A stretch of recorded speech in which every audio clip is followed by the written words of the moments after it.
ele tá mal, ele não joga nada há 2 anos, ele mostrou vários atos de indisciplina, ele postou que tá saindo e deve sair, mas é impressionante o poder que esse cara tem de fazer gol decisivo, de poder, mais uma vez, se tornar um jogador que fez os gols do título do Flamengo. Fala pessoal, sejam muito bem-vindos ao Flamengo Informe. Agora vamos acompanhar tudo que rolou nesse pós-jogo, a análise dos comentaristas, tudo isso e muito mais. A gente segue repercutindo tudo que eles falaram, né? O Mengão conseguiu ali um 3-1, resultado excelente para o jogo da volta, porém o gol no final ali do Atlético torna o jogo da volta ainda mais emocionante. O Mengão dominou do início até praticamente ali o final, acho que faltando 15 minutos que o Galo pôde crescer um pouco, né? Os jogadores cansaram, muito espaço no meio de campo, mas assim o Flamengo conseguiu defender, tirou várias bolas perigosas. O Léo Ortiz acabou tropeçando ali, vacilou, entregou e o primeiro gol do Galo saiu, na verdade, quando o Flamengo já vencia por 3 gols de diferença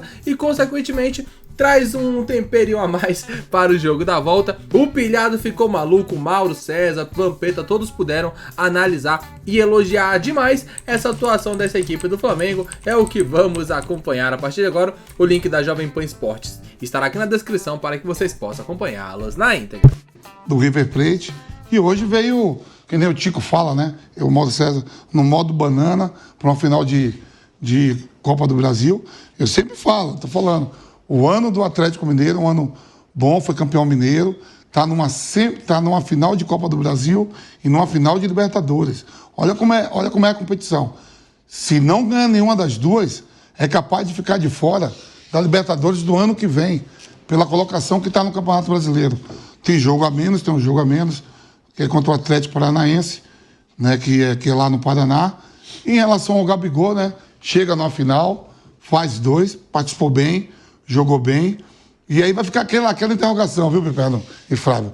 Se for campeão, Bruno, a torcida vai pedir para renovar.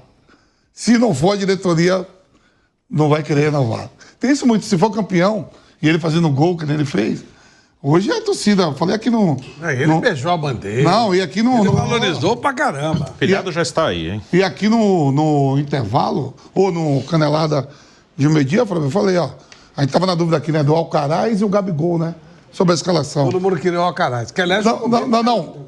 A imprensa é o Alcaraz, mas se perguntasse pra torcida do Flamengo, eu falei, a torcida do Flamengo quer ver o Gabigol. E aí ele faz 2, participa bem, mas esse gol do Allan Kardec, que foi mais um erro do Léo Ortiz, que é uma qualidade técnica mesmo do Atlético Mineiro de criação, não jogou nada o Galo e ainda tem essa esperança. Esse gol bota o Atlético de novo na parada. O homem voltou, hein?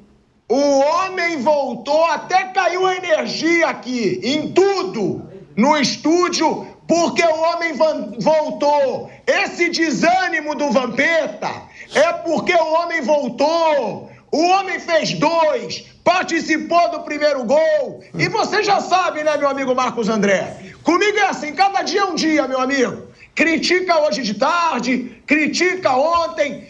Hoje tem que aturar o Gabigol. Eu critiquei, falei que não joga nada há 2 anos. Só que o cara faz 2 gols em mais uma final. O Léo Ortiz, gente, era uma partida impecável do Léo Ortiz. O Léo Ortiz estava jogando muito. O Léo Ortiz, ele não é um zagueiro. Ele é um defensor que sai jogando, que arma a jogada. Eu vou falar aqui, ó. Léo Ortiz, o Wesley, como jogou o Wesley. Esse desânimo do Vampeta para falar do jogo é desânimo de secador.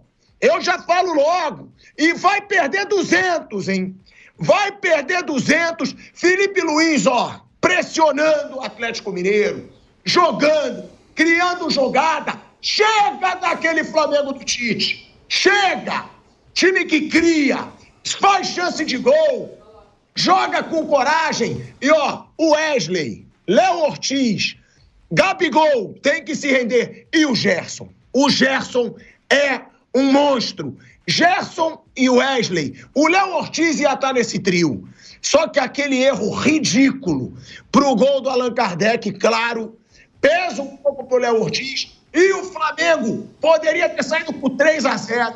Maracanã, velho Vamp. Já eu devo poder chamar o Mauro César Pereira que tá lá no Maracanã também. E o Maracanã hoje tem o lado bom do ídolo voltar. É óbvio que tem. O Gabigol voltou e, além de tudo, acabou o amor. Isso aqui vai virar um inferno. Por quê? Porque a torcida gritou, porque o Gabigol falou dessa situação no último mata-mata entre Flamengo e Atlético Mineiro. E o Gabigol, depois do segundo gol, a torcida foi com ele. E é o lado do ídolo. Todos nós aqui, inclusive eu, tá? Falamos, será que não vale a pena o Alcaraz? Gabigol não tá jogando nada. Mas é impressionante a estrela desse cara. É culhão. Porque para você fazer tanto gol decisivo, num clube gigante, com uma torcida gigante, é paculhudo. Ele tá mal, ele não joga nada há 2 anos, ele mostrou vários atos de indisciplina, ele postou que tá saindo e deve sair, não acho que deve renovar só porque ele fez esses 2 gols, mas é impressionante o poder que esse cara tem de fazer gol decisivo, de poder, mais uma vez, se tornar um jogador que fez os gols do título do Flamengo. Deixou sair o gol do Galo, que realmente deixa o Galo vivo? Deixou. Mas é uma baita vantagem para o Flamengo. E aí, meu amigo, é festa, tem que fazer festa mesmo. Por quê? Acima de tudo, não é porque o Flamengo ganhou de 3-1. Flamengo voltou a jogar futebol. Chega daquela apatia que começava no banco de reservas com aquela carinha do Tite e refletia dentro do campo. É o Flamengo com esporro no Gabigol. Felipe Luiz falando, deixa de ser moleque. Vem aqui, seu moleque, faz o que eu tô mandando. É o Gabigol levando esporro e depois cumprimentando o Felipe Luiz. É um Flamengo com energia. Como eu sentia falta disso, do Flamengo porrada cantando, e um xingando o outro, um brigando com o outro. O Flamengo do Tite perdia pro Bolívar, pro Palestinos, e saía como se tivesse no mundo das maravilhas. Acabou isso. Acabou. É um Flamengo que joga para ganhar, com vontade de ganhar e que tem pegada. Agora, retrancou muito no fim do segundo tempo? Retrancou. Eu não faria isso. Chamou o Galo pro jogo. Mas também, aí o velho Vamp vai saber falar melhor do que eu, deve ser difícil um time manter uma pegada tão forte por 90 minutos. Mauro César Pereira tá com a gente, hein? Direto do Maracanã. Mauro César Pereira, 3-1 Flamengo, 2 do Gabigol, e aí o Flamengo com uma baita vantagem. Eu elogiei muito, Mauro. Léo Ortiz errou. Aí ali, realmente, a atuação dele, que era impecável, virou uma atuação ruim, porque ele foi o cara que deu o gol do Atlético Mineiro. Agora... Faz um pacote de trocas ali feitas pelo técnico Gabi Milito, tentando... isso aí, fazer um gol para voltar para a disputa, né? 3-0 seria quase impossível. Ele sabe bem isso porque ele fez 3-0 sobre o River Plate e depois defendeu essa grande vantagem lá em Buenos Aires. A vantagem do Flamengo ainda é boa. Domingo o Flamengo vai ter a volta do Pulga. Bruno Henrique talvez, né? Se não pegar uma suspensão mais longa, pode voltar também. Então vai ser um Flamengo mais inteiro, com mais opções que o Felipe Luiz. Sobre o Gabriel, até que enfim, né? Ótima atuação. Não só pelos gols, e não foram gols de botar a bola para dentro do gol, que nem contra o Vasco, o gol vazio, o último gol que ele havia feito com a bola rolando, né, nesse período. Foram gols que ele teve que, diante do goleiro, finalizar com categoria frieza, ele teve nos 2 lances. Mas as chances foram muitas, né? Vamos recapitular aqui. Ele não jogou nada no jogo da eliminação contra o Olímpia, na Libertadores. Ele não jogou nada contra o São Paulo na final que o Flamengo perdeu de Copa do Brasil ano passado. Ele não jogou nada na eliminação para o Penharol nessa Libertadores, quando ele teve, inclusive, a chance de desviar a bola para o gol no final, naquele chute do Matheus Gonçalves. Muita chance ele teve, até em jogos decisivos, por título ou por classificação.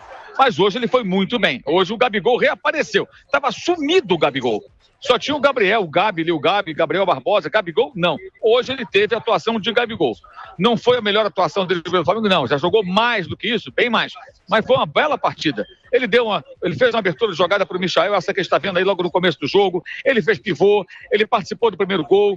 nessa arrancada do Wesley, ele que chuta, o Everson defende mal e debate para frente da área, e o Arrascaeta faz um gol de centroavante, né? Por isso que eu sempre falo que o Arrascaeta pode sim, eventualmente, jogar de falso 9, ele ocupa bem esse espaço, e ele faz os outros 2 gols em lances de frente a frente com o goleiro. Achei, inclusive, que o Everton foi mão dos 3 gols, porque ele também não sai para abafar, para tirar o ângulo do atacante dele, ele deixa ali a brecha, e o Gabriel foi muito bem, meteu na brechinha certa para fazer os 2 gols dele na partida. Mas era um jogo para 3-0.